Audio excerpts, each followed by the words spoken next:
it needed and the preparation it needed. And the Cameroonian team, knowing that Peñarol will go all out to dominate the game, to score those goals. This is a team that was unbeaten in the digital part, right, in the games they've played so far. And as we saw before, they've fallen right into that trap, as some other teams have before them. If you know that the team you're facing is unbeaten in digital, is heavily attacking, high scoring, there's not a lot of point trying to outshoot them, right, and outclass them in what they're clearly better at, right? They should have, as we say, parked the bus, built a solid defense, tried to catch them out on a counter-attack, you know, carefully man-mark those attackers, shut down those flanks, which the Uruguayans were using really heavily to attack. If that was the case, they probably would have lost still, let's face it, but the score would not have been 7-1. They could have been behind by 2, 3, maybe 4 goals. And that gives them a chance for the second leg, right, on the pitch, in which they could have made things differently. So that's very interesting. I think a lot of teams will be focusing a lot more now on the digital part, because this isn't just a game of FIFA round your mate's house, right, on the couch with some pizza, with some beer. This really affects what happens in the next leg. And I think a lot of the teams are going to be thinking, I wish perhaps I'd spent less time on the pitch doing keepy-uppies and more time playing some PlayStation. Yeah, unless your mates have $1.25 million to have a prize fund among their friends, you're absolutely right. Big stakes. Dan, thanks for now. Take a break there. You've been covering it all day. We'll cross back to you for the last game of the day. Should be an intriguing one between Mexico, Quetzales, and CHP Chile. Thanks, Dan. It's an interesting point, isn't it, that they were so completely off the rails when it came to the digital team CMR, that the next squads may well be thinking, okay, we chose Norway before, but we're going to go maybe for a more stronger defence, the likes of France. You're thinking Belgium, even England. Even England, you know, as much as it pains me to say as an Irishman, but you're absolutely right. But, you know, the digital stage, again, it's so crucial. You win that, you tend to win the physical. You see, that's one of the things I continuously fail to understand, because I've seen over and over again many of the teams picking Norway, which is not exactly, you know, the world-class team. Yes, they have Erling Haaland, who is the goal-scoring machine, obviously, and this Holland the Mane, if I may say so, is huge, obviously. But apart from Martin Ødegaard, is like there are no big names in that team, and it's not the most defensive team. Why not go for something else?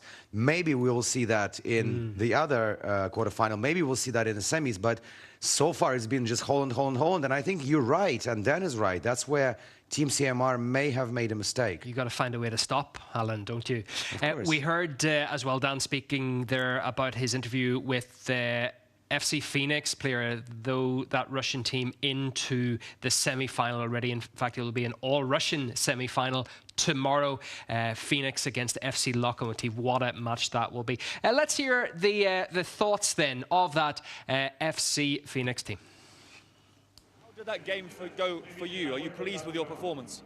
Thank you for your congratulations. It was a good game. We played a little poorly in the digital part, but in the physical part, our guys showed their best performance, which they should show in every match.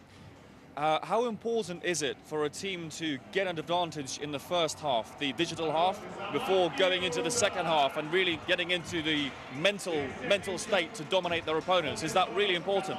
Our players just said it was important to them that we lost 1 goal. They were energized because of that, and therefore it was easier for them to play football. When we played, for example, against the Chinese team and won by 9 goals, it was really difficult for them to be prepared.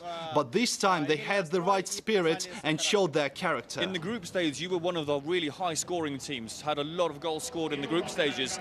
This game, not so many goals scored. Was that a different tactic you planned, or you had to adapt on the pitch?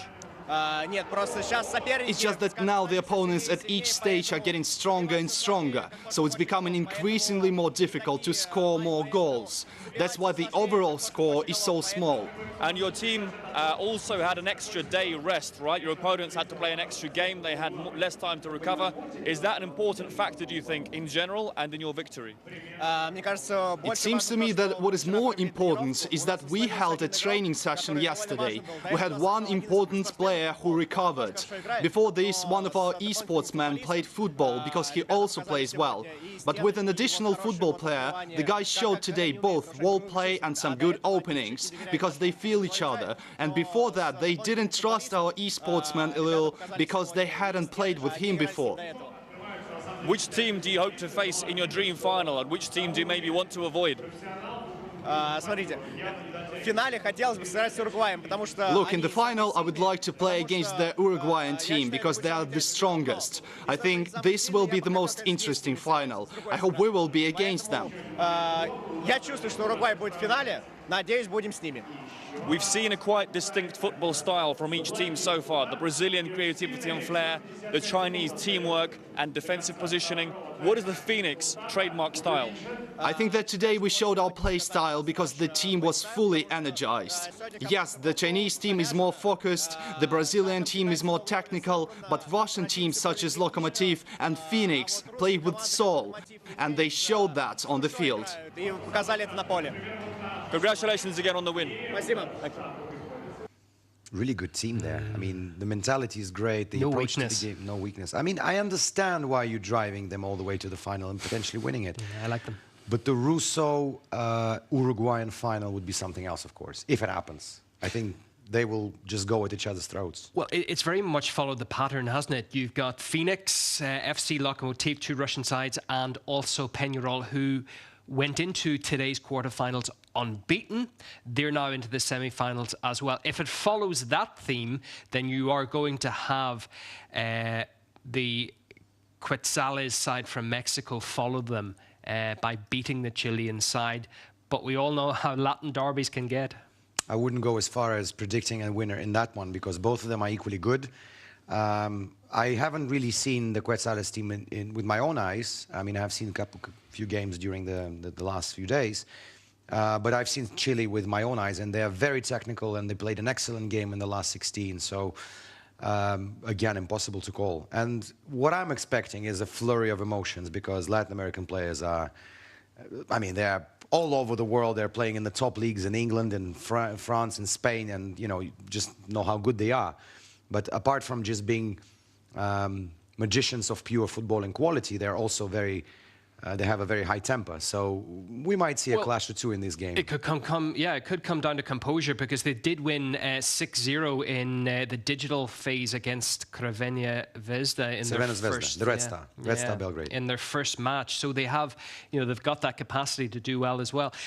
One point to note as well is that when these teams that are unbeaten, including the Mexican side, if they win to get into the semi-finals tomorrow, it's new territory for them because they won't have had a break. These teams haven't played since Monday because the last 16 stage had to play on Wednesday. So it's going to be, I think, who's the quickest to adapt into getting the rest, getting all that, because the semi-finals are tomorrow. If they're lucky enough, then the finals on Sunday. It's all coming thick and fast. You're very right there, but it's almost like you have a season, a footballing season in a microcosm. Some teams like to have a quick start and then just go a little bit down in the middle and then have a strong ending, like Manchester City in England, for instance. The other teams prefer it the other way, and at the end, we'll see who the winner is. But you were mentioning a day break there, and the games that were played on Wednesday. We have a report about the atmosphere around these games. Let's watch it now.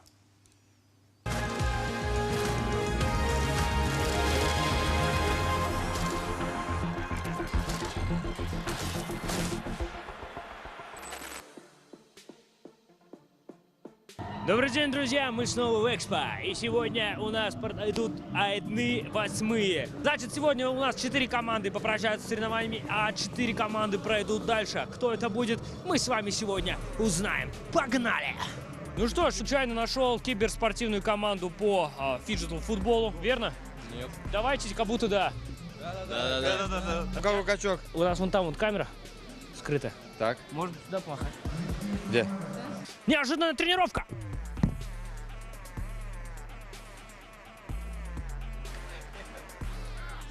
Видите ли? Конечно, трогайте.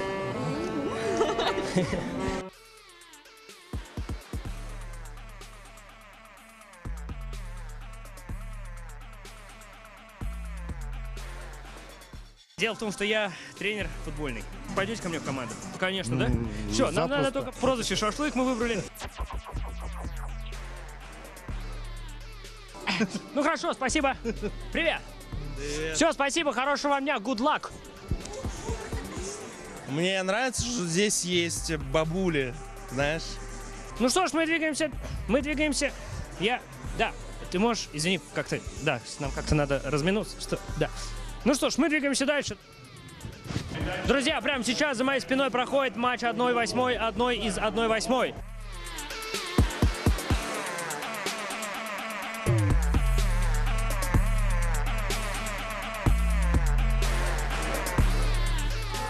Матч завершен, друзья!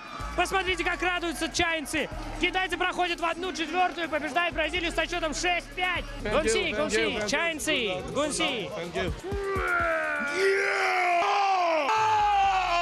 Guatemala! You look like me. You, it's me. Me, it's you. Друзья, сейчас играют команды Камерун и Ротор. Мы пока не знаем исход матча, но мы зато знаем, кто точно победит сегодня в модном приговоре.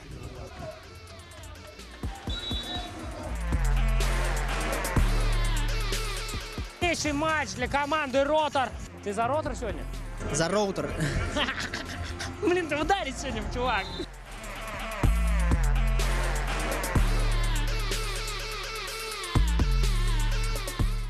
Вузи мусьон! Вузи мусьон, бро! Энергетический напиток G-Drive является официальным партнером игр будущего. Выпей энергетический напиток G-Drive и будь энергичен.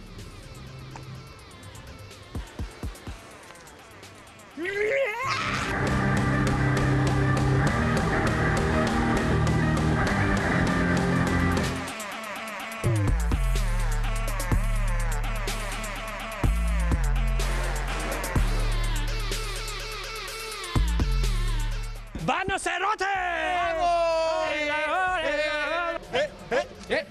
Ну что ж, друзья, на этом поле сегодня мы узнали результаты 1/8. Кто покинул турнир, ну а кто пошел в 1/4. Вот. Завтра мы узнаем, кто попадет уже в 1/2. Вот. Приходите, друзья, смотрите футбол, ощутите эту невероятную атмосферу. Ну а я, наверное, пойду подучу русский. И подмигиваться пойду учиться тоже. Перемотка. С вами был Лев Репортажкин. До скорой встречи.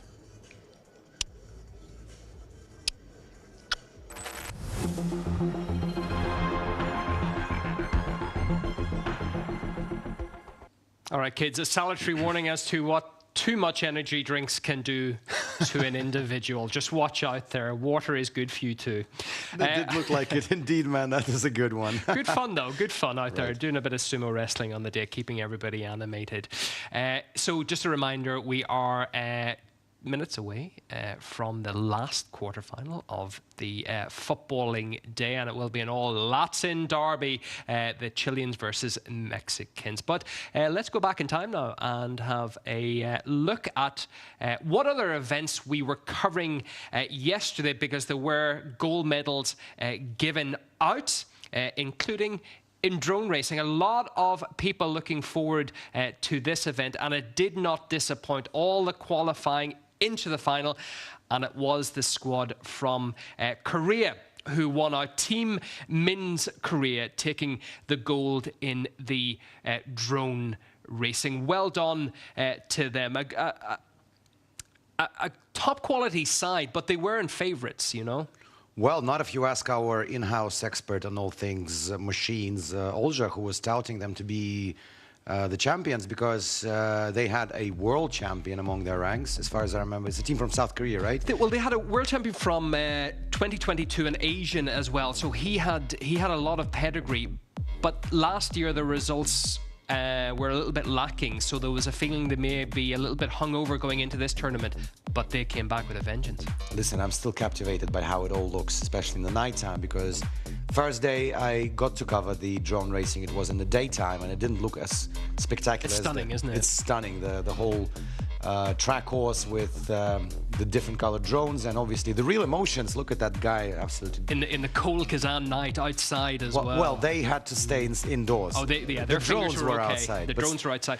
Just a reminder, it was 25 laps, and then they would swap their partner after 25. But so many times, because of the cold weather, the batteries had to be recharged more so than normal. So that Team Min's Korea were the fastest to adapt to the battery changes, and they take the win. And just look how happy they were. I mean, with their Kazan it's hats. So cool to see the real emotions out there, whether it's grief and disappointment from a loss or a big win like these guys did, and they pocketed like around $100,000, right? A lot, yeah, a lot of money, and going 180 kilometers around per hour around that track. It was spectacular to see that, as our correspondent was saying live. So there we go, drone racing, an absolute success for the crowds there. They really seemed to enjoy it. Well, we spoke to the champions themselves just to hear how happy they were, and their pockets, as Alexis said, full of cash. Well done to them. Okay, guys, I am here with the winners of the drone racing. Please tell us your emotions. Feels amazing, you know, like still nervous a little bit, you know, but finally the race is over and we finally won, you know, so finally I can go back to Korea like happy, you know. What about you? Just can't believe right now that we got first place in this competition, this wonderful competition. Did you guys do something specific in your training to be the winners today? Oh, in the training? Yeah. When I was practicing Korea? No, here. I mean, here. you were preparing for this. Oh, like not really. Because I never expected the racing like this, because it was like I thought the Russian team's gonna win. I thought, because they were like, I saw they were training and they were like strong, and then, you know, like I wasn't ready for that, you know. So I learned how to do during the training day, but it worked well during the final. So I think, you know, feel like kind of lucky. Yeah. What are you guys gonna do with the prize? I think I will give all the money for my parents, because they just spurn me always. So it's time to get back to my parents right now. What about you? Oh, maybe, yeah, same. Like, so, like maybe I need to like spend some money to drones, and give it to parents, and then maybe spend it for me. I don't know. Maybe save some. You know, I like. You know, I'm just so happy to take. It's like, surreal. yeah. You guys will definitely take part in another Games of the Future, right? Yeah, for sure. I mean, like, I really hope like they're like making this kind of racing like every year, and that we are gonna be like super happy to join it again. Same opinion? Yeah, for sure. Yeah. Thank you guys so much. Go enjoy your celebration. Thank you. Thank you guys. Thank you. You know what as well? It's not just the sporting success. I'm sure there's a lot of South Korean engineering firms, if not other international firms, keeping a close eye on just how skilled those young men are, because they are, in the drone section, incredibly young people having a go at what is going on there. It's not just about gaming. Like, they're showing their worth in the professional sense too, because, you know, the building of drones in all sports of spheres is gathering speed rapidly. Yeah, of course, particularly the cinematography. I mean, it's one of the biggies now. And, you know, I remember back in the days when you had an aerial shot in a Hollywood movie, it would cost tens and tens of thousands of dollars, because you would have to rent a helicopter, fly and take as many takes. And now you can just have a little box, basically, weighing less than a kilogram, flying around and taking a 4K or even an 8K resolution videos. And if you can control it at the speed of 150 kilometers and, you know, going around circles and corners, that's what these guys do eventually. Of course, they will always be employed and they will always get jobs. And speaking of the age, you said very young people. I remember Olja telling us that some of the guys on the teams were as young as 13 and 14 years old, and they have been doing it for a few years now.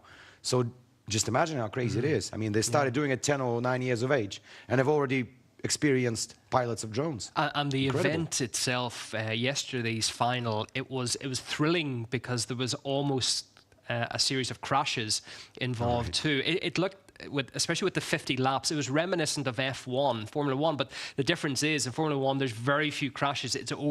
People would say it's overtly safe now, which I suppose is a good thing, but there's no real drama, no real intrigue, peril. With this, they were getting very close to each other, but their dexterity, their skill was such that there were no crashes. But with speeds of drones in future games of the future, they're going to be faster and faster, aren't they? Yeah, that's true. And this is something to look forward to. Yeah. I think it will just be growing and growing. I mean, I would say you're lucky you witnessed that final live. I couldn't, unfortunately, due to my other jobs. No, it was fantastic. But I know the one venue, the one show I missed as well was the basketball final yesterday, won by the favorite that I touted from the very first stages of the tournament, Liga Pro team. We'll give you that Liga Pro team winning out 34-32. Close one this against our 10 team USA. 18-19 they actually lost in the digital phase, so the pressure was on going into the final, the actual physical game, and they won 16-3. There is one name I have to throw out. Shalva. Yeah, he's a 3-on-3 star, basketball star here in Russia, and he proved his worth in the 2-on-2 game, coming with partners from rival squads in his 3-on-3 regular game, and coming together in the 2-on-2 court to hit those vital twos, 3-pointers in the regular game, but twos in this, and then under the basket in the paint when it mattered the most, taking the win. So basically, in a nutshell, he made the game, right? The second part of it. I think he was the main star. He also said in the aftermath of it, a nice quote, it's always nice to beat the Americans. Oh. Just adding in a bit of geopolitical intrigue. But listen, when we watched it live, the semifinals with Andy, I did say that a Russo-American final is reminiscent of a 1972 Olympics, the famous one, where the USSR team beat the golden USA team by 1 point in the last second, with Belov scoring that shot. And I think the US team still haven't claimed their silver medals from 1972. So maybe Shalva was referring to that, you know, there's a historical analogy. But overall, I think from the last 16 stage, I was saying they would win it because they were by far the strongest team. And by the way, I think we have to actually praise or put the gold medal down to Shalva's mum. Because he said, Mom has a funny attitude. She thinks that when she turns on the broadcast, my teams are sure to fail. So she's not going to watch this tournament. She did not watch, and the team won. Liga Pro are the champions. Huge payday as well, $437,000 to be shared between that squad. But the silver medalists, the Americans, not doing too badly either. They're going home with $200,000 in their pockets. That's not bad at all. No, it's not bad at all. Something to tell Ronaldinho, listen, we at least did that. Well, they crashed out of the football tournament, but at least they brought the money back. That is true, basketball. That is true. And the celebrations, they began on the court right after the game, and I'm pretty sure they didn't finish until the early hours of today. Let's take a look. And Shalva deeps the 1 point. And here is the moment for Leonardo, aims for 2, no, and that's it! The time expired and it's all over. Liga Pro team gets the big win, and they are the champions of the digital basketball tournament at the Games of Future. Again and again, Liga Pro team smashes their opponents. They crush them out, and they get the first prize in the check of $437,000. Lovely stuff. Yeah. Again, the real raw, unfettered emotions. Yeah, priceless. I think it means a lot when you win the inaugural event. You're in the history books forever. That's your name. Whenever people are looking, this tournament I think has got legs. Just judging on the way the reaction from international teams primarily saying we want to bring this home. We like this. We like the fact that it makes kids get out of the bedroom and have to train and play and show their worth on the real court or pitch or whatever it is. So in years to come, you know, when you're looking at who you always look at who won first, don't you? It's a special thing. Fair enough, and especially I can give you that. It does look like these games will continue, not only because heads of state were saying at the opening ceremony that they would like to have the games of the future in their country.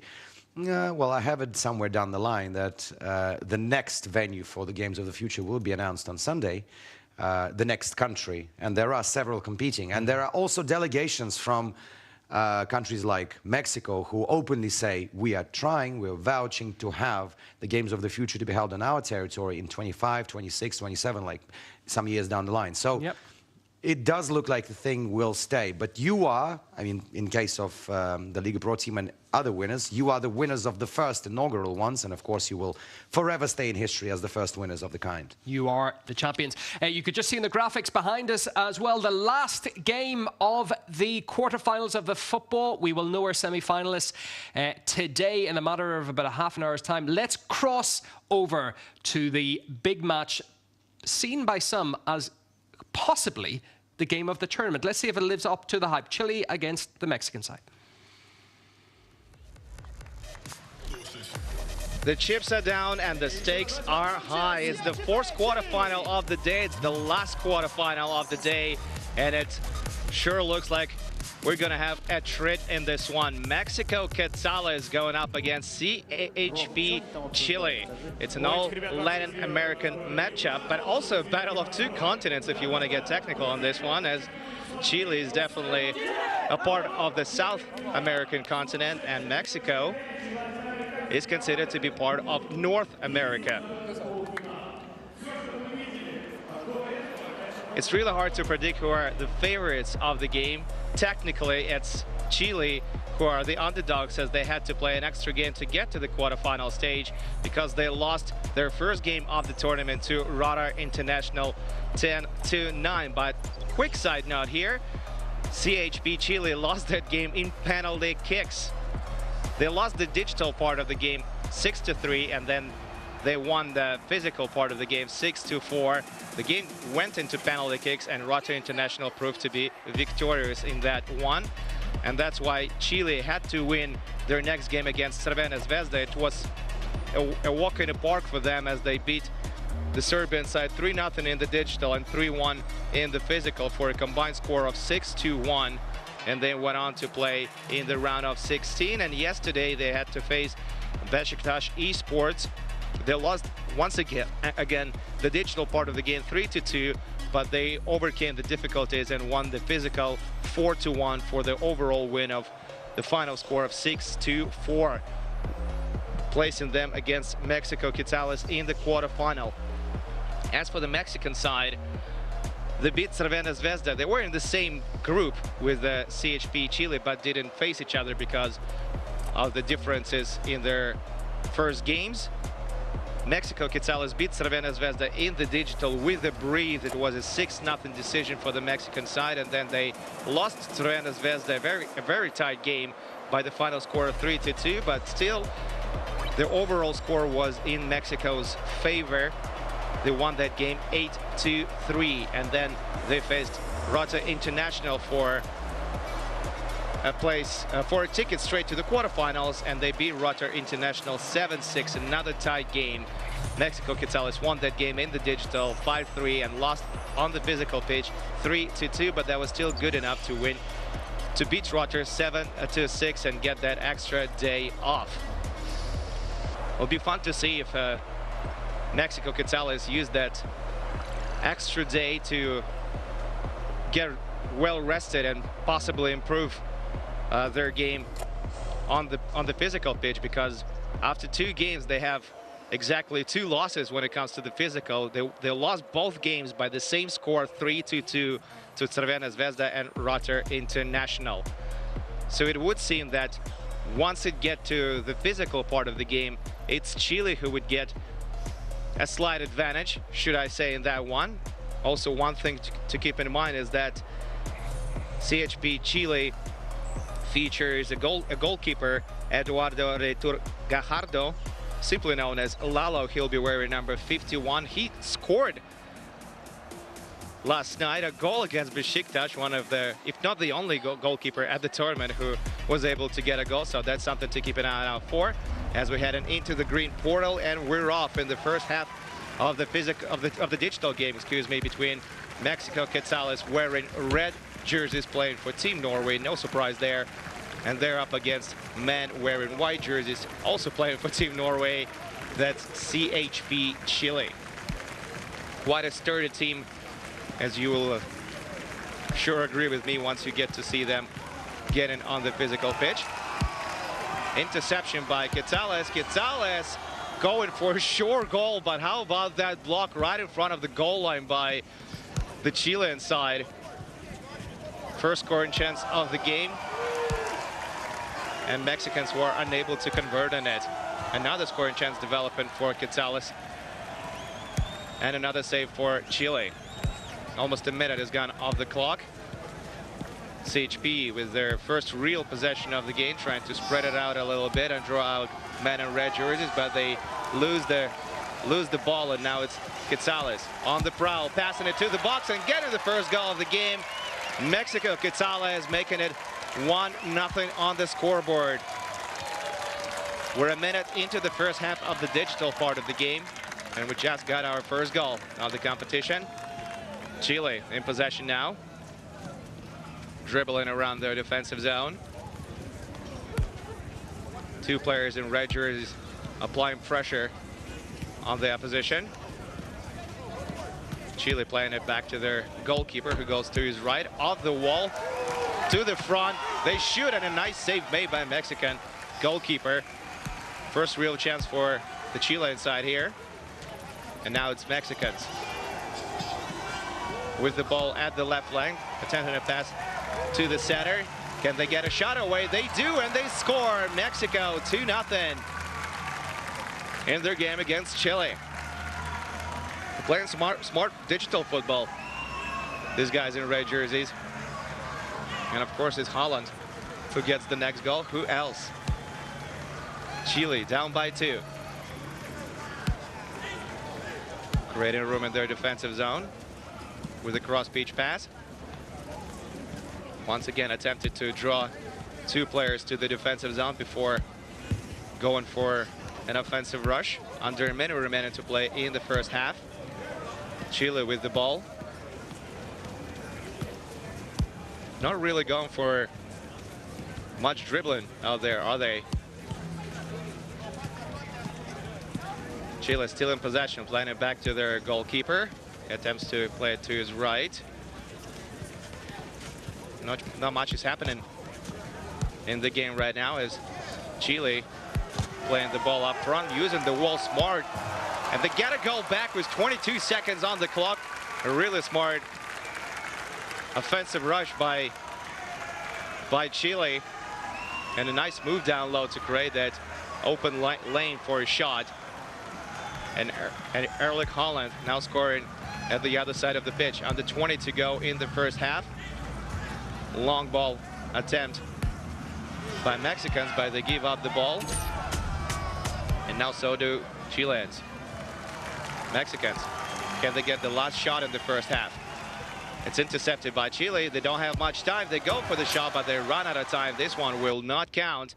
And after 3 minutes of play, it's the Mexicans who are up by 1. It's 2-1 after the first quarter of the digital competition between Mexico Quetzales and CHP Chile.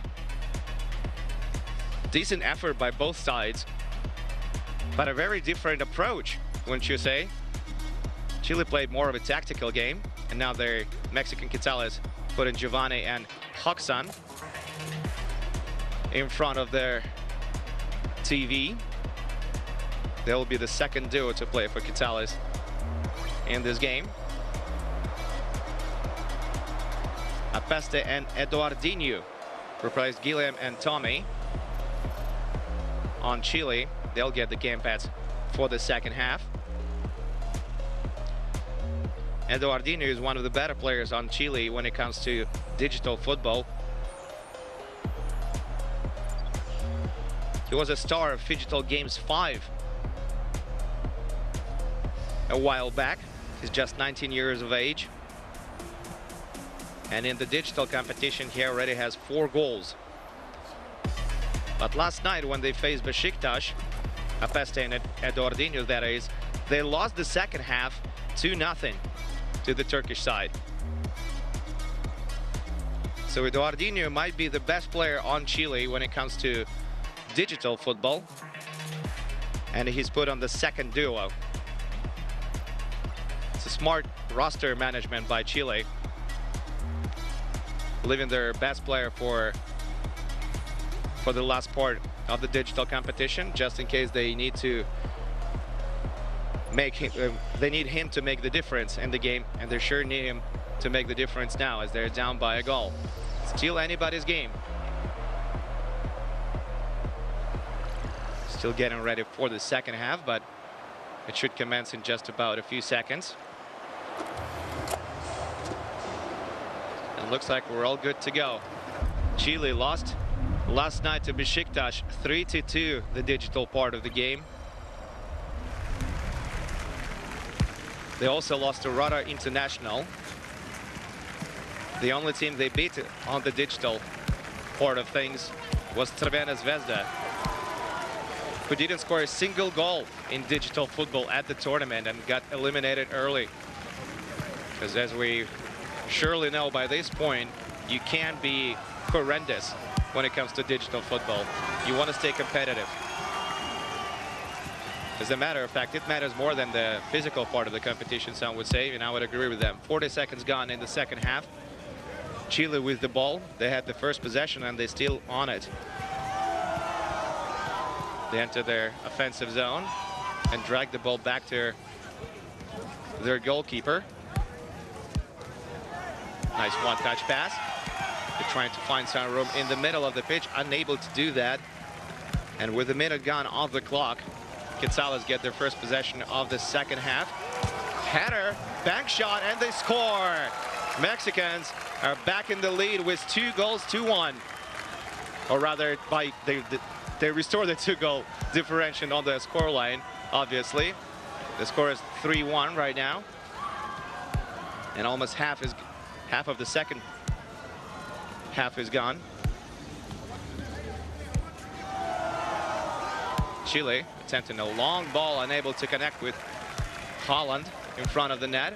And now it's Quetzales. Quetzales playing it across the field. Walton into the offensive zone, playing it to the right flank. They have all the time in the world. They can wait for sure. Battle for the ball. Holland comes out on top. Goes into the corner and now loses possession. Chile with the play developing the other way, but they decide to play it smart. Playing it to the box now, and they get a goal back, making it a 1-goal differential on the scoreboard again. Quetzales are still in the lead. It's 1-1 in the second half, and Quetzales still carry that 1-goal lead they had after the first half of the digital competition. And they get the ball now, under a minute to go in the second half. Quetzales with the ball at the left flank, playing it across the field, playing it to center. Return pass and a shot, but a really poor shot, and really peanuts for their Chilean netminder, who gets the ball now again. About 30 seconds remaining on the clock. Chile are down by a goal.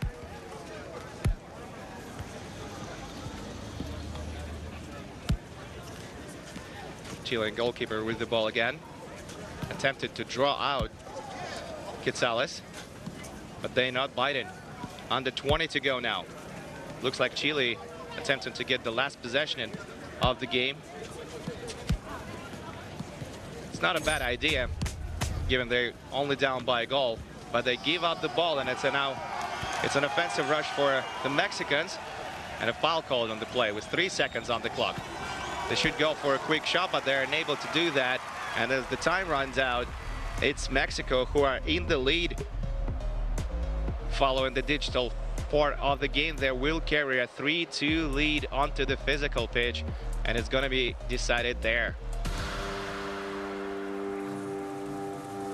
Good game of digital ball we just witnessed. Really tight, really competitive. Gotta wonder if that's going to be the case when it comes to the physical. Back to you guys. paper thin, cigarette paper thin, that looks like 3-2. And I tell you what, I'm going to give CHP Chile their dues, because in their other games, they have never lost a physical match. And Cristales have never won a physical match. You said it yourself. It might be the game of the day. It's tight. It's tight. It's definitely tight. 1 goal deficit going into the physical part is absolutely nothing for the two sides, because they are well qualified, and clearly it's going to be a very tight race. But I would still say that if I had to put my money on right now at this stage, I would say probably CHP Chile are the favorites, because what I've seen on the pitch, they are a very, very dangerous side. And they got the particular guy named Carlos, who's not only a great dribbler. I made him do keepy-yappies for me in the tournament that I covered several months ago, and I think he did like about 150 non-stop. So yeah, he's skilled. Very technical, skilled, and he scores goals. So CHP Chile, for me, are favorites in this one. Well, they are the strongest media football team from Chile. They've won more than 25 domestic titles. And they also, as we heard from the commentator said as well, they've got phygital experience. They've competed in Phygital Games 5. The star of that, the Brazilian Eduardinho, was unstoppable in that tournament. Just to let you know, there have been a build-up of 10 warm-up events for these games of the future, just making sure that we have the best squads from around the world taking part. And this Chilean side, I go back to it, that when they're bucking the trend insofar as other teams that have lost the digital then seem to suffer in the physical side. They haven't been too hot when it comes with the computer game controllers in hand, but by the time they get to the pitch, they're all action. They're not settling for second. You know, they're going for it. And as you said, and okay, it might be a little bit of a stereotype when it comes to Latin football. It's fiery, but it's said to be fiery for a reason. And when it's so tight, I'm expected boom, boom. Carlos, the manager, not the player, but the manager of the Chilean team, he was the one who told me in the first place that he doesn't know what tactics he would employ coming into the physical part, because he never knows what the digital part would be. CHP Chile, they won the last football tournament at the Phygital Games, the preliminary stage. Yeah. But then again, he said, like, I asked him, how do you prepare for that? He's like, everything depends on the digital part, because if we are trailing by 4 or 5 goals, it's going to be one set of tactics. But in this case, it's only 1 goal difference, and I don't think they will risk too much. Just briefly, do you think we're talking Cristales down too much? Because they've got many Mexican national team former members. They've got pedigree as well. They know how to win money in former games too. I don't know what's going to happen here. I'm just going to put my hand up. But then again, I didn't see, honestly, I didn't see the Mexican team on the pitch that much. But I've seen Chile, and to me, that's why I would say they are slight favorites. But listen, we just watched a game between Cameroon and, who was it? The Peñarol, the Uruguayan side. And I'm proud to say, with these bare hands, the interview produced straight from the studio, because we have Franklin Fonderson, the manager of the CMR team, an interview. Let's watch it now. Okay, so Franklin, a tough game for you guys, probably not the result you wanted. Where do you think things went so wrong for Team Cameroon? Well, I think we gave it our best. I would like to say congratulations to my guys before anything. And I think we had some loopholes in our digital play, which was made the game very tough for us, especially with the second team that received a lot of goals. I'm sure it was just a problem of tactical formation. But we have seen our errors today. We will review the games and try to be better in our tactical next time. And besides that, I'm very proud of my team. Knowing that Peñarol are a really high-scoring attacking team, do you think in the digital part it would have been better to stick to your strengths, a really good solid defense, catch them on the counter-attack, rather than try to match them in a high-scoring match? Well, yeah, you know, sometimes the digital part is very technical. If you don't stay calm and keep your cool, you might be carried away by your opponent's style of play. And you cannot really, when you're in the game, when you have a controller in your hand, sometimes it is very, very difficult to be able to stay on your focus, especially if you're losing the game. You want to match up with your opponent to try to score goals. And based on the fact that it's a very tight and limited time game as well, everybody's in a hurry to score. And if you make some silly mistakes, then you get punished for it. But again, like I said, I think my team, they put in hard work. They trained a lot for this. But it's just that we met a better team, and we must admit that we have to live up to these same standards. We have to train more. We have to get more involved in playing futsal on FIFA to be better at it more and more. So, I mean, it was a good game, and we are happy, and I'm happy. Every manager and player we've spoken to says how important it is, the mental aspect of the game. If you lose badly in the first leg, the digital leg, it's really hard to come back from that. Do you think that was a big factor, or were your players motivated despite losing, trailing by 6 goals? Well, it could be a very big factor mentally if you don't have a solid mindset. But if you see if you saw what happened at the second half, you realize that we actually changed our tactical play, and if we had more time, we would have been able to, I mean, close the gap meaningfully. But unfortunately, it's a short game, 10 minutes. The time is limited, and it goes very fast. The action is wild. And one thing I'm taking away today is I think Penarol is probably the best team in the tournament. That's for fact. I think I will not be surprised if I see them at the finals and they become the champions. They are a wonderful team, I must admit. Yeah, so I think they were a better team, and they have more skilled players, football players as well as digital players, which had an edge over us. And well, I wish them luck, and I hope, like I say, I hope to see them in the finals. And just briefly, how has your time been in Kazan, in Russia, and at this tournament? Is it what you expected, or were you surprised by the level of the organization and the scale of this historic games? It is actually beyond my expectation. I mean, this is wow. This is something like never before. It's wonderful. I mean, everything is on point. The technology, the level of technology in Kazan is been wow. It's been just so wow. And we're so happy. We're so impressed to have seen this level of organization, the hospitality. I mean, the niceness of the people of Kazan. Well, for the fact that it was too cold, that limited us to be able to walk out freely sometimes because it was quite freezing. Sometimes it was up to like -20. That was a little bit tough. But besides that, it's a beautiful place. I mean, technologically wise, organization in terms of the whole program put together, it's been wonderful. I mean, impeccable job. Well done, Games of the Future. Wonderful. Thank you, sir. Thanks for coming to this tournament. Thank you. Thank you so much. Cheers. And we're off in the physical part of the game between Mexico Quetzales and CHP Chile.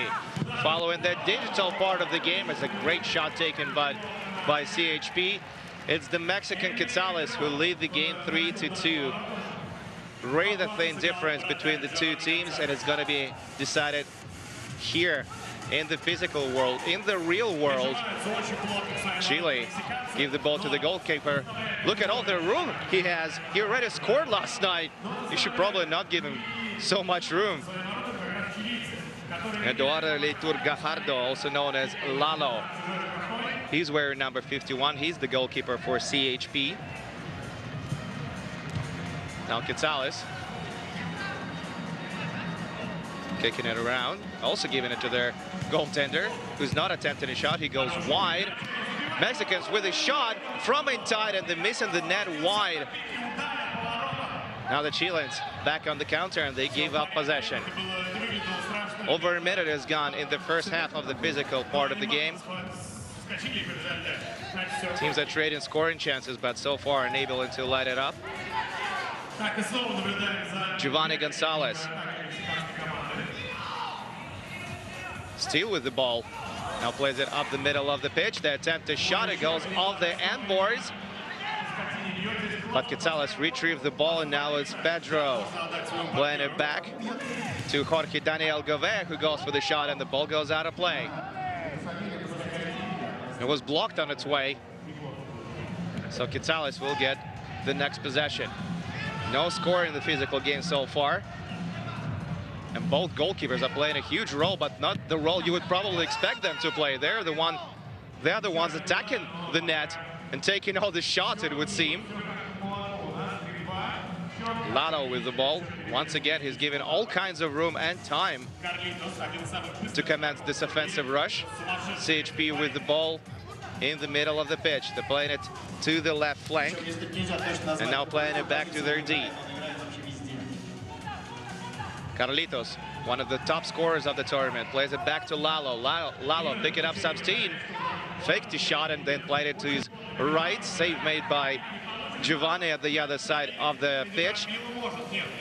And now Eddie German Brambilla with the shot and goes off the amber. That was Pedro taking the shot.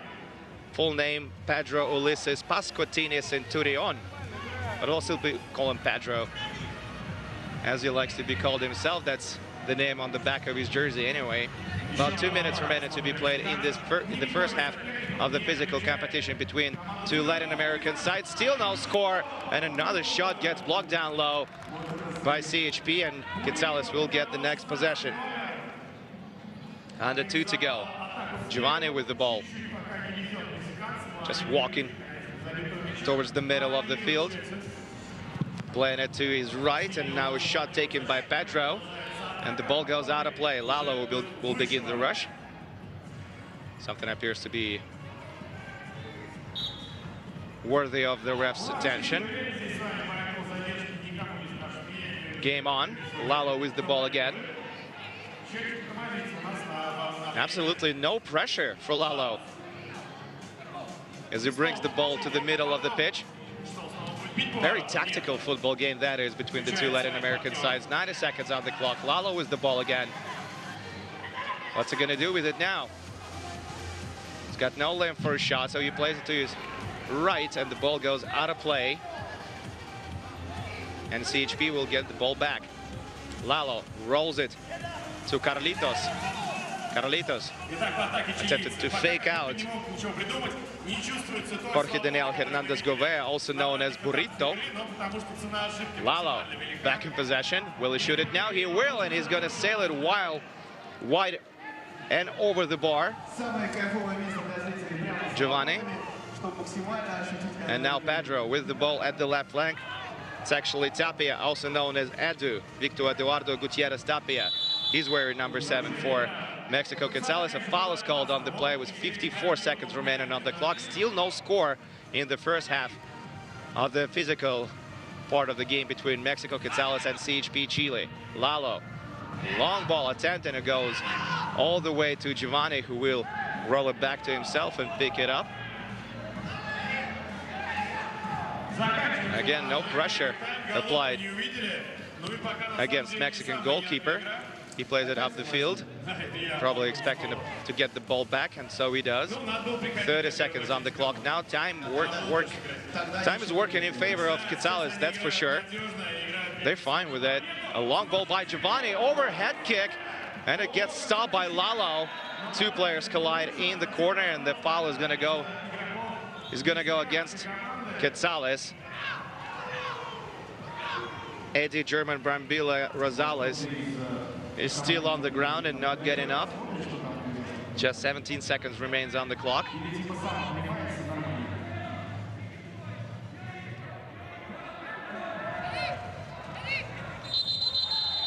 Now Eddie is getting back on his feet.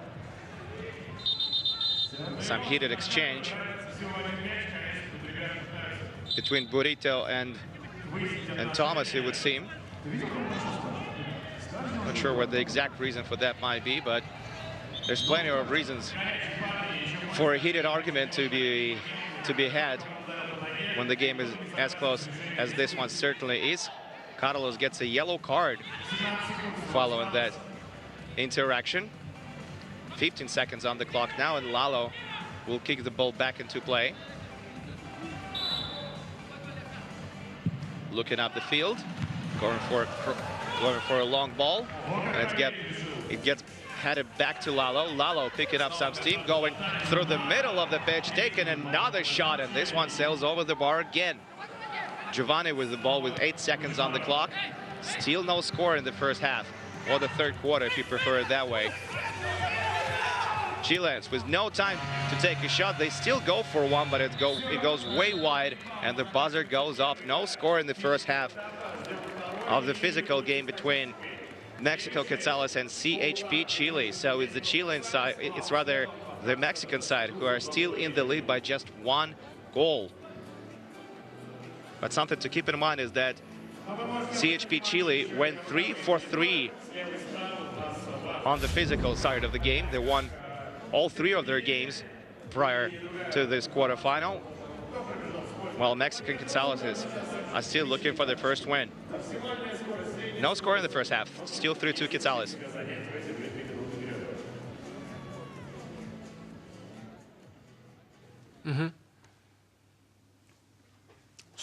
Yeah, very cagey indeed. We expected nothing less. Just a reminder, it's 3-2 from the digital phase going into that game. Mexico Quetzales leading CHP Chile 0-0 in the first half of the physical match.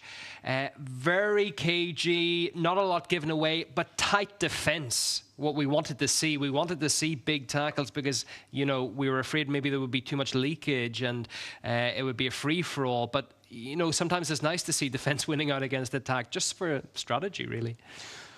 Still a very tough game to call. We maybe overhyped it a little bit in terms of this spectacular aspect of the physical part. Nobody wants to lose. But nobody wants to lose. A lot of money at stake. Come on. I mean, if the top prize is close to $500,000, I mean, you would want to be cagey in what seems to be still a very tough game to call. Do you agree with us, Dan? That is very a tough game to call in terms of who will win it. Only the second half separates us from the result. Only 5 minutes to go here. What are the chances that we'll see any goals whatsoever? What do you reckon? Well, I think we are going to see some goals because both sides are really dangerous here on the attack. Mexico have played quite an interesting game, haven't they? They've been inviting Chile onto them, inviting their opponents to come into their half, to come very close to their goal. We've seen the Chilean goalkeeper playing as an outfield player multiple times, taking those long pot shots, but they failed to break that deadlock. And that's because Mexico know if Chile make one mistake, if they lose position, the Mexican flankers can be down that pitch in seconds to cause some damage on the counter-attack. And Chile know this. That's why both teams are still, I feel, really sizing each other up. There's been none of that flair and attack that we spoke about, but that could all change in the next few minutes. Let's get back to the game. Thanks, Dan. Yeah, it's just beginning. Let's look.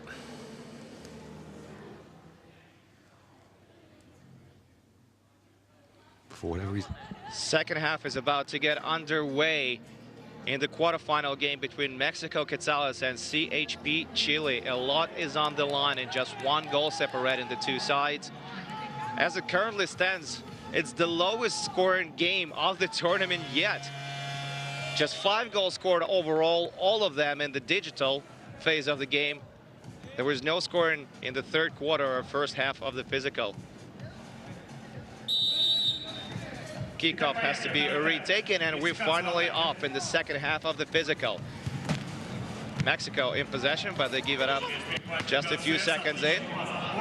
A lot of teams are attempting these bounce passes off the walls as we get into the later stages of the tournament. We're seeing more and more of that here in Kazan. Giovanni with the ball attempts a long shot. It goes wide of the net and out of play. Lalo gets the ball in the box, and he will carry it to the middle of the pitch. Will he go for another shot? He will. And this one gets blocked on its way in. Lalo with the header. The net is empty for Chile. Lalo needs to get back, but Quetzales are taking a long time to break out from the defensive zone. They're taking a shot now, and they score! Pedro Ulises Pascotini Centurion sends it into the bottom corner past Lalo, and Mexico increased the lead to 2 goals. That's the first goal we get to see the physical part of things. What a shot that is. Absolutely no chance for Lalo as he was covering the short side. and he gets beat wide. A salute by Pedro. And now CHP are down by 2, but there's still 4 minutes on the clock. That's plenty of time in this football format. Lalo plays to Carlitos. Carlitos going across the pitch. Carlitos in possession again. One of the top scorers of the tournament. Playing for a team that's about to get eliminated if they can't score 2 in a row. If the game is going to be all tied up to 3.5 minutes, we will go into a series of penalty kicks. Lalo playing it to his left. CHP kicking the ball around the perimeter. Mexico defending really well in this game. They are yet to concede a goal. Carlos attempts a right foot shot and it goes wide. Now Giovanni gets the ball in the box.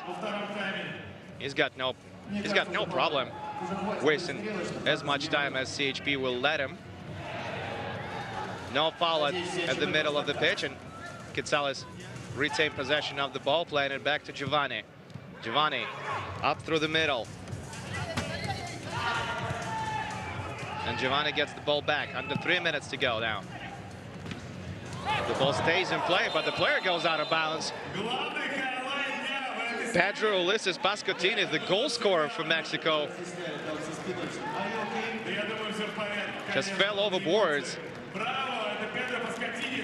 But he appears to be all right after that man overboard situation. Let's take another look at it. Great play to keep the ball in play. As he passed the header to Eddie German Brambila. And he's going to stay on the pitch. Courageous play by Pedro. But appears to be unscathed following that episode. Lalo with another long shot. That might be the best we've seen him all night long. But it's still wide. Lalo back in possession. Meets no adversity. Get into the middle of the pitch. He will go for another shot. This one gets blocked. But Lalo will be the first guy on the rebound, and he kicks it out of bounds. 2:20 on the clock now. Giovanni rolled the ball into play and got the return pass. Slowing the play down. Wasting as much time as he can. He's not being harassed by Chilean players. Pedro will kick it back to Giovanni. Giovanni plays it up the right flank. It's intercepted now by Chileans, but Quetzales get the ball back and play it back to Giovanni. Under 2 minutes now remaining on the clock, and Giovanni kicks it out of bounds. And looks like there's going to be timeout called on the play, and it's Chile who called timeout. They need a breather and they need a plan. They down by 2 with less than 2 on the clock. Whoever wins this one will go on to play in the semifinals against Peñarol, who beat Cameroon earlier today. Let's hear what the players have to say at the bench.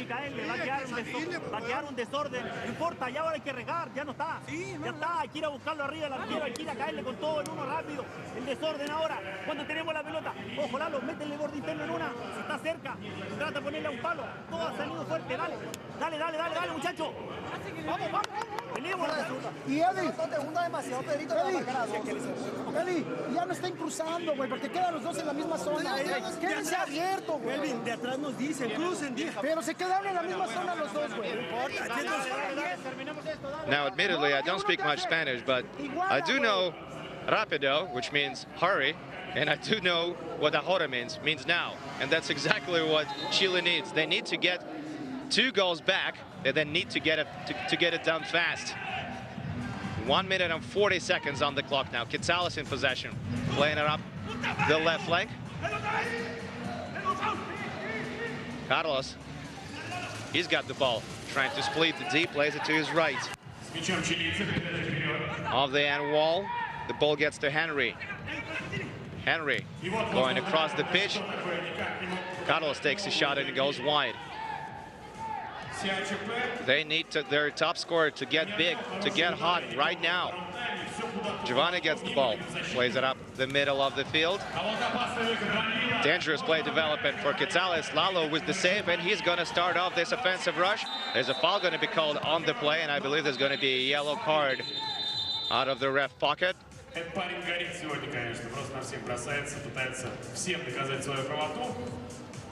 A minute and 11 seconds on the clock.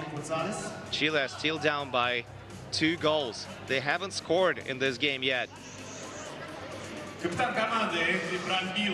Just a quick reminder, they won all of their 3 previous digital games against Rotor International, against Crvena Zvezda, and last night against Besiktas.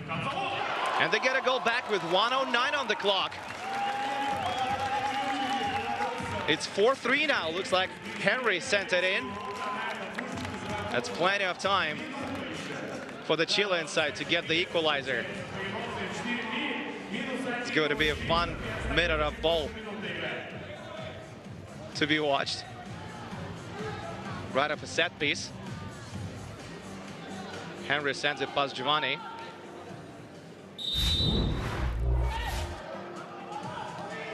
Giovanni kicking it to Pedro, back to Giovanni. Attempted pass back to Pedro. And now it's Tommy developing the offensive rush for Chile. Carlos up against 2 defenders in the corner, giving up the ball. Kitsalis in possession with under a minute to go in the second half. High pressure by Chile, and Henry kicks the ball out of bounds. Henry Orlando Calderon is known. Kitsalis playing it to center of the pitch. No shot lane is available, so they kick it back to the defensive zone. Giovanni with the ball now. Long pass into the corner, and it did not stay in play. Now Lalo rolling the ball to Carlos. 2-on-1 development for Chile. Can they get it back? They cannot, at least for the time being. About 20 seconds on the clock now as the ball goes the other way. 2-on-1 the other way, and it goes past Lalo. Kitsalis bury it, top shelf, restoring the 2-goal lead with 17 seconds on the clock. It's 5-3 Kitsalis.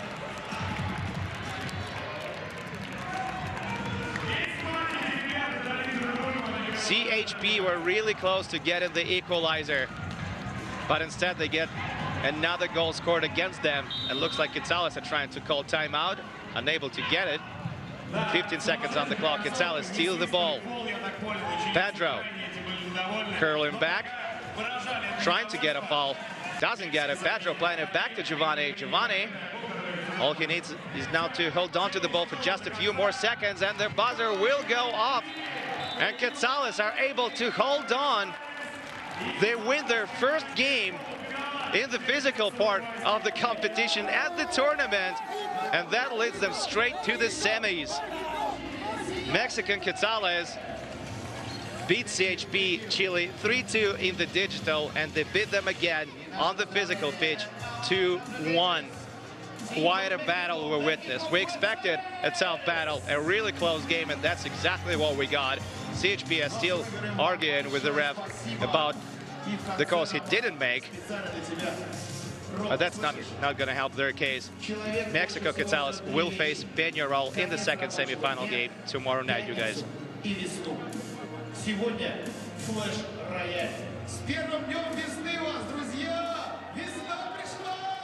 Yeah, terrific stuff. Thank you very much for that, Roman, the commentator taking us through it. And we have our semi-finals for tomorrow, Saturday. And an interesting fact, not one of those teams will have lost a game. They will be unbeaten, perfect going into it. But someone will be beaten. Somebody has to lose tomorrow, don't they? Well, I got to tell you, I was calling it for CHP, and I think they still had a chance in the last 35 seconds. That was incredible.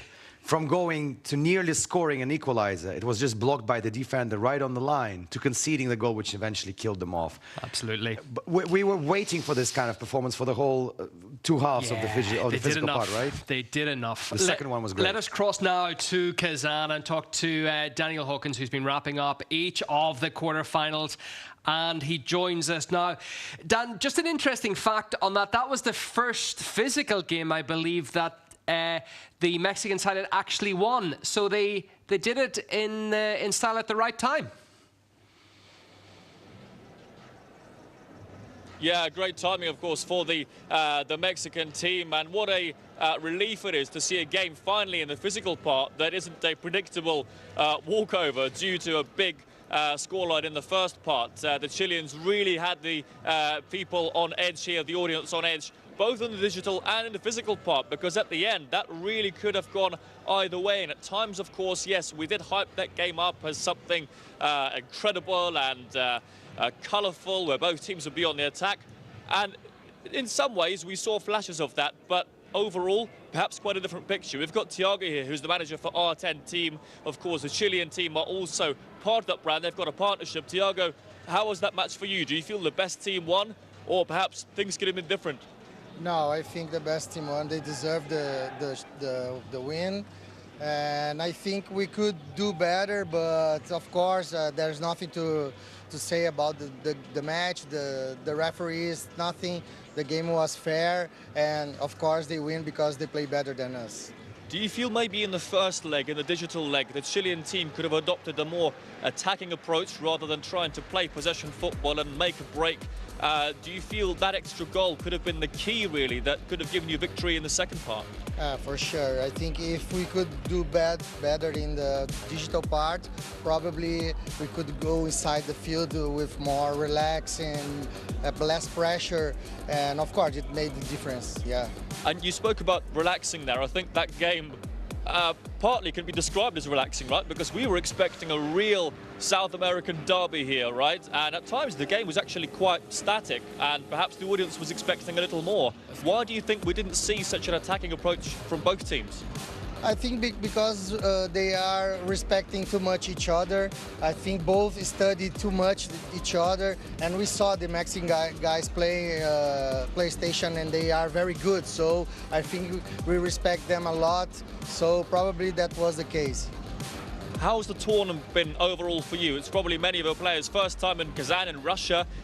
Is this tournament something you were expecting, or have you been surprised by the scale and the level of the teams playing here? Yeah, of course, it's not our first time here. We came here 2 times before, also with Chile team, and this time, yeah, the level was higher, much higher than the last time. And yeah, it was an amazing tournament for us. Of course, we expect to be in the semifinals, but all I can say is that it was incredible, and I hope we can be here in another opportunity. Many people we've spoken to have said the Uruguayan team now look the absolute favourites for the title. Having seen these quarterfinals that you saw today, would you agree? Do you think they'll be up there in the final, and who could they face from what you've seen? Yeah, probably these guys are the best team from South America. They came here last time with a team with a lower level than this time. This time they really have good players also in digital and physical. So yeah, probably they will be in the finals against one Russian team, because we played against both of them, Lokomotiv, and also today we lost against Phoenix with the Portugal team. And yeah, the Russian teams are very strong, and I think it will be a probably final Russian team against the Uruguay, yeah, probably. Thiago, thanks so much. Stay with us here. Don't go away quite just yet. Well, there we go. The prediction from the R10 team manager, South America, Russia final. What a treat that could be in the final for the viewers here. But of course, before that, we've got a couple of fantastic semi-finals also set up for tomorrow. And the teams now will really have to focus on recovery, both physically and mentally, try to study their opponents, try to change up their tactics perhaps, to make sure that they're going to be the ones taking to this pitch for the final in a couple of days' time. Yeah, thanks very much, Dan. A magnanimous manager there of the R10 team, who just lost narrowly today 9-7 to a very good Moscow Phoenix side. But that's it's whetting the appetite there, isn't it? We've got our last four. All are unbeaten. They go in perfect, as you said. Somebody has to lose, but who will it be? Well, we can take a look now at what's coming up tomorrow, the last Saturday and following Sunday of the tournament. Just 2 days to go, Alexei. Yeah, kind of sad. All things good. All good things come to an end, unfortunately, including the games of the future. But the manager of the team was just saying that Uruguayan-Russian final. I mean, one Russian team will be in the final for sure, because it's a Russian semi-final tomorrow. Phoenix against Lokomotiv, the one which is completely impossible to call. Yeah, it's going to be very impossible tough. To call. Yeah, so there you said it exactly right. You will have a Russian side, and we will have, by the way, very interesting to see a Brazilian say the Uruguayan side is the first time I can remember we're the best coming from South America. That's good as well. But we also have, as you can see there, the semi-finals of the skateboarding, and the first time we will see G-Drive physical racing, which will be the go-karting would be the physical part, and as well as that we'll see some good digital racing to qualifications of that. Will that be F1? That will be, it'll be F4. F4, yeah, okay. F4 is coming up. And then, yeah, skateboarding as well, as we mentioned. And MLBB Final 2 will keep abreast of that. But that is where we leave it on an action-packed Friday. We head into the weekend with much hope. We want to see much more of the same, because it has been an incredible day. Have you enjoyed it? I loved it. Lots of football, lots of drama. Maybe a little too one-sided games today, but the Latin derby, the second half of it, proved all the expectations right, and I loved it. It was spectacular. Great day. Keep watching us on YouTube, by the way. We are there. We enjoy your company and your comments as always. But for now, this Friday, goodbye. Take care.